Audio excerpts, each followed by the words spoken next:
8:06 de la mañana, Jorge del Castillo, congresista aprista, nos acompaña esta mañana. ¿Cómo está, Jorge? Buenos días. Muchas gracias. ¿Qué puede hacer la clase política? Lo conversábamos con el señor José Mario Mongilardi de la Cámara de Comercio. Si es que la clase política le toca, podría hacer algo frente a esta coyuntura de emergencia, sin duda, climática, donde por supuesto pues al Ejecutivo le toca actuar como corresponde en términos de atención a los damnificados, ¿no? Y demás, pero hay una preocupación que va más allá, que es por el golpe que puede tener la economía. Recordábamos la última vez, creo que fueron, el último golpe duro, creo que fueron 8 puntos del PBI que se pierden, o sea, estaríamos hablando de perspectivas de crecimiento que pueden irse por el garete y demás.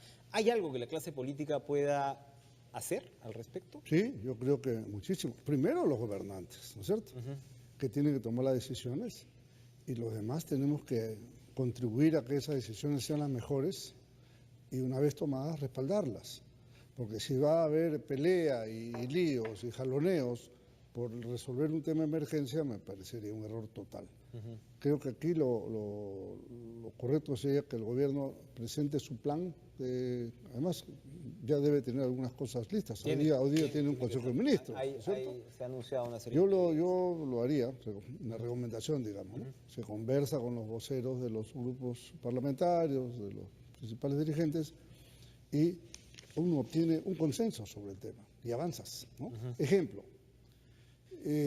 Hay que destinar tantos millones de un fondo de contingencia X para esto, ¿okay? Que sepan qué eso es y en qué se va a aplicar rápidamente. Hay que declarar un decreto de urgencia para sin necesidad de licitación, por ejemplo, se tenga que resolver el tema del agua potable y del desagüe, que es urgentísimo, debe estar colapsado totalmente con esta inundación. Eso, si tiene consenso, va adelante. Si no, tiene después, porque hicieron el decreto de urgencia, porque no. Claro.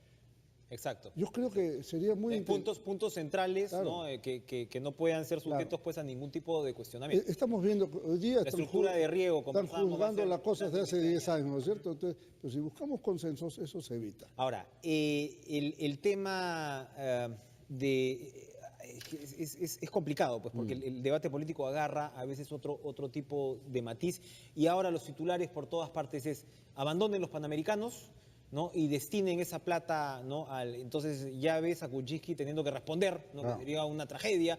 Nehuas dice que sí se puede. Entiendo yo que incluso hay un proyecto de ley de la célula aprista para derivar estos recursos. Por un lado, que nos explique este proyecto, pero por otro lado, la pregunta es, si queremos dar la imagen de un país, vamos a decir, ¿no? Moderno, ¿no? O en camino a la modernidad, si nos obsesiona tanto, puede ser de la OCDE y todo, ¿no sería pues una señal un poco, digamos yo, dudosa, confundida, decir, no, estoy en una grave temporada de huaicos y miren, no, mi compromiso con los Juegos Panamericanos, no, olvídense, nos vamos para acá? ¿Cómo observa usted esa situación como país? ¿No hay un riesgo ahí? Bueno, yo no soy suscriptor de ese proyecto, ¿no? Para empezar. Ahora, siempre las disposiciones, proyectos de ley reactivos no son pues los mejores, ¿no? Pasa tal cosa, entonces yo hago tal otra cosa. Y cuando pasa el caudal, entonces regreso a hacer. Eso no es bueno, ¿no? Ahora, esto es un tema de evaluar. Tampoco no es que hay que descartarlo de plano ni aceptarlo per se. Hay que evaluarlo. ¿Qué significa esto en costos? Y si hay recursos suficientes, que dicen que los hay, para atender la emergencia.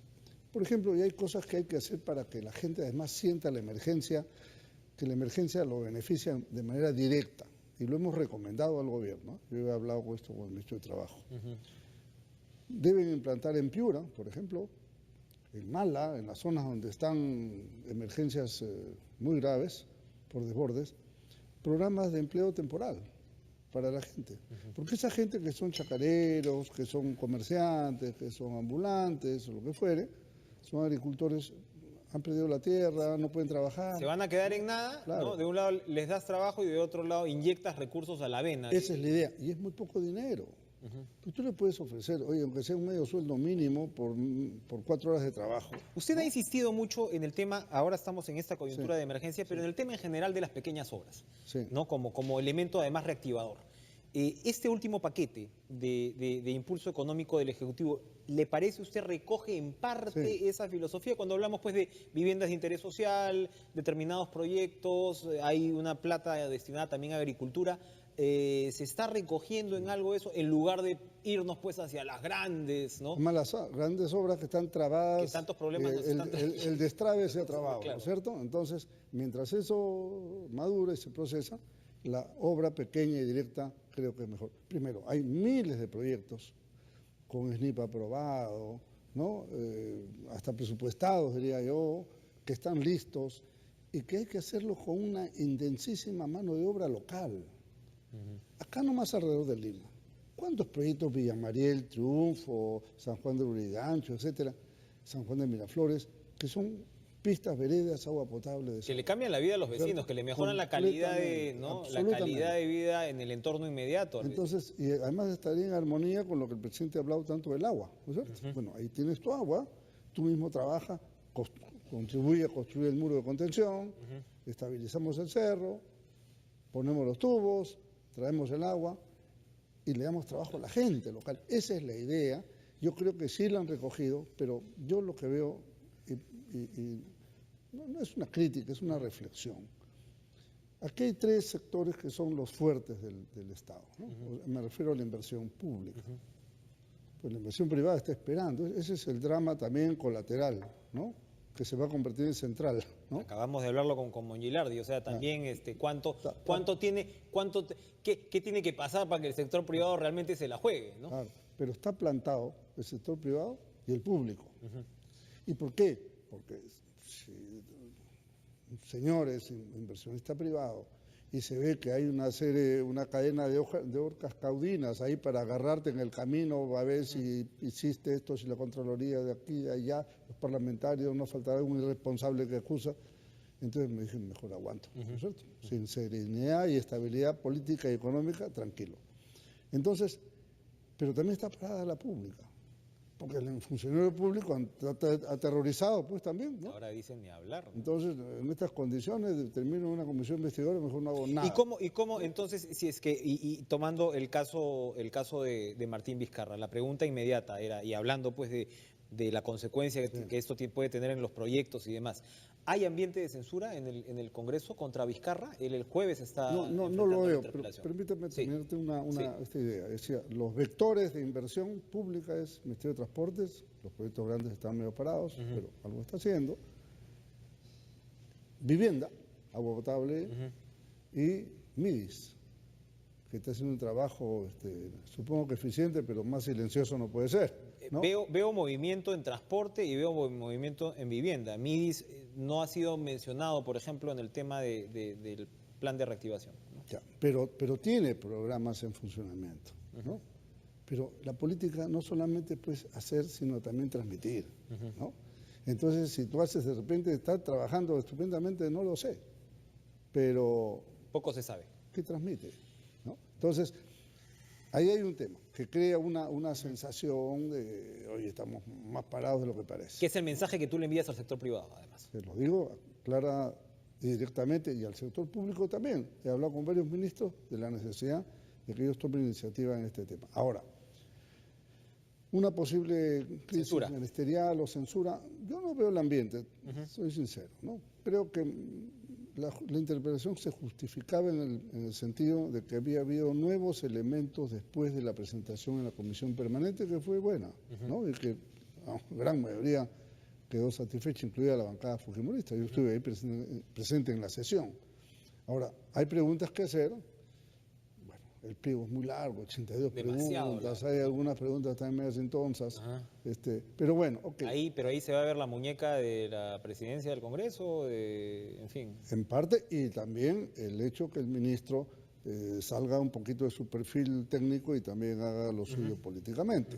Pero que yo espero que no haya ninguna consecuencia. Porque para terminar, Jorge, y recentrando el debate, Pedro Lechea la semana pasada comentaba algo que me pareció sumamente interesante en los estudios. Decía, bueno, en realidad como que el reclamo de los actores políticos frente a un contrato complicado como el de Chinchero, una obra que puede ser cuestionable, al final el reclamo yo creo que se va resumiendo en buena medida en que esto debió ser obra pública, ¿no? El reclamo de los actores políticos, o en todo caso el hecho de sacar mejores condiciones en una negociación más o menos informal, ¿no? Con el concesionario que impidiera que vaya un arbitraje. Pero al final pues era más, bueno, si el Estado va a poner su plata por delante, obra pública. Y claro, Olechea decía, creo yo, con buen tino, los señores Luyo y Cuba, ¿no? Del segundo gobierno aprista, están presos por una obra pública. Talara es la obra con más adendas actualmente, ¿no? Obra pública. Entonces, esta suerte de santificación de la obra pública, que en realidad entre obra pública y APP tampoco es que haya tanta diferencia, porque en ambos casos el Estado busca al privado para que le haga la obra. Claro. En el caso del APP, el añadido que tiene es que te va a manejar la concesión. No, le haga la obra y le haga el mantenimiento. El mantenimiento, ¿no? Claro. Y exacto, ¿no? Entonces, ese también es un concepto un tanto envenenado, ¿no? Un tanto engañoso, el de decir obra pública sí o sí. Mira, cuando hay corrupción con obra pública, concesión o lo que sea, va a haber, ya está probado que en uno y otro modelo puede funcionar la corrupción. Pero aquí el problema no deja de ser político. Si pasamos a obra pública, entonces hay que hacer proyectos que no existen. Porque eso lo tiene el concesionario, el cliente lo tiene el concesionario. Eso implica, y no lo va a regalar. Eso implica una licitación que dura pues un año, ¿no es cierto? Y mientras hacen el proyecto, quizás un año más. Van 2. De ahí viene la licitación de quién hace la obra y quién supervisa. Otro proceso, 8 meses, 10 meses, un año de licitación. La obra podrá empezar dentro de 3 o 4 años. ¿Qué hacemos con el Cusco en tanto?